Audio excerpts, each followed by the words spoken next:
আমাদের পরিবারে আসছে সুখবর, আর সেই সুখবরটা শুধু মুখে নয়, মিষ্টি দিয়ে। একই দিনে সুখবরের সাথে আসলো বাপের বাড়ি থেকে অনেক উপহার। আজকের খুশির উপলক্ষে মনে যত রাগ অভিমান সব কিন্তু বৃষ্টির পানিতে এই যে শ্যাম্পু সাবান দিয়ে ধুয়ে ফেললাম। হ্যালো এভরিওয়ান, আসসালামু আলাইকুম, কেমন আছেন সবাই? তো সকাল সকাল আমার ভাসুরের ছেলে দেখেন ভিজা ভিজা রসগোল্লা নিয়ে হাজির। সাথে একই দিনে আমার আব্বা নিয়ে এসেছে মেয়ের শ্বশুর বাড়িতে কত কত উপহার। তো আগে শোনা যাক কি সুখবর উপলক্ষে আমাদের বাড়িতে মিষ্টি আসলো, সাথে বাপের বাড়ি থেকে কি কি উপহার আসলো, সাথে সারাদিন কি কি রান্না বান্না করলাম, আরও কি কি করলাম, সব কিছু দেখতে হলে কিন্তু এই ভিডিওটির সাথে থাকতে হবে। তাই ভিডিওটি রেখে কোথাও না যেয়ে সম্পূর্ণ ভিডিওটি দেখতে থাকুন। আমাদের পরিবারে আজকে একটা স্পেশাল খুশির দিন, কারণ আমাদের পরিবারে আসছে নতুন সুখবর। আর সেই সুখবরটা একটা নয়, দুইটা সুখবর। তো এই বয়সেই দাদি নানি হতে চলছি। ভাসুরের মেয়ের নতুন অতিথি আসা উপলক্ষে সেই সূত্রে হচ্ছে নানি, আর ভাসুরের ছেলের নতুন অতিথি আসা উপলক্ষে আমাদের পরিবারে সেই সূত্রে হচ্ছে দাদি। তো বোঝে নেই কতটা খুশি আমরা। একই পরিবারের দুইজন নতুন অতিথি আসা উপলক্ষে নিশ্চয়ই সুখবরটা শুনে আপনারা অনেক খুশি হয়েছেন। তবে আলহামদুলিল্লাহ আমাদের পরিবারের সবাই কিন্তু আমরা এই সুখবরটা শুনে অনেক খুশি। তবে এই সুখবরটা শুনে আপনারা সবাই দোয়া করবেন যাতে আমাদের পরিবারের নতুন অতিথির আগমন যেন শুভ হয়, তারা যেন সুস্থ সহি সালামতে যেন দুনিয়ায় আসে। তবে একটা জিনিস কি, সময় কারোর জন্য থেমে থাকে না। আমার কাছে মনে হলো এই তো সেদিন আমি শ্বশুর বাড়িতে এসেছি বউ হয়ে, তবে আজকে আমি দাদি নানি হতে চলছি। তো এই ব্যাপারটা আমার কাছে ভীষণ মজার।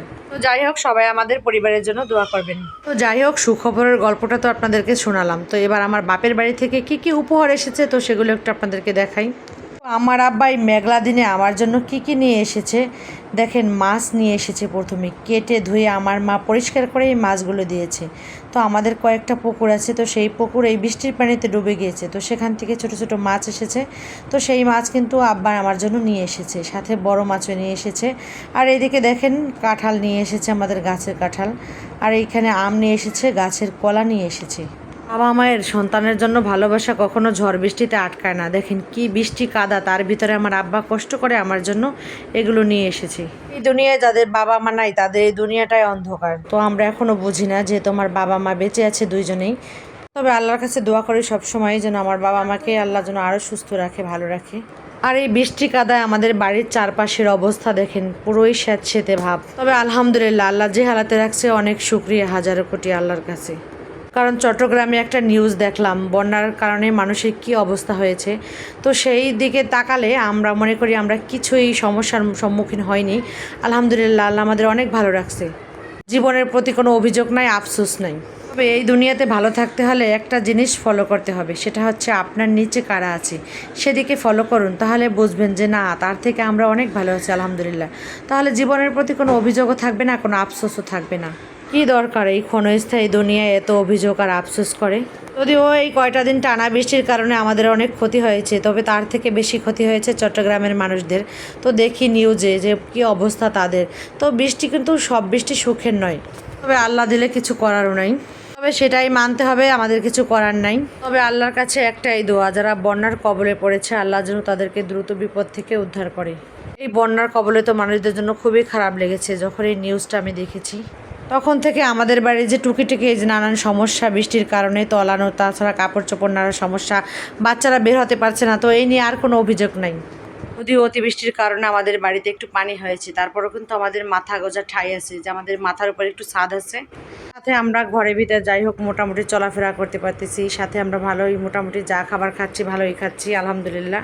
আর চট্টগ্রামের মানুষের বাড়িঘর ডুবে একেবারে কিভাবে পারিবন্দী জীবন কাটাচ্ছে, তো সেই থেকে আল্লাহ আমাদেরকে অনেক ভালো রাখছেন, আর আল্লাহর দরবারে সেই শুকরিয়াটুক জানাতে হবে। তবে বৃষ্টির প্রতি যে একটা অভিযোগ ছিল, তো সেই বৃষ্টির অভিযোগ কিন্তু আজকে সেই বৃষ্টির পানিতেই সব ধুয়ে মুছে পরিষ্কার করে ফেললাম মন থেকে।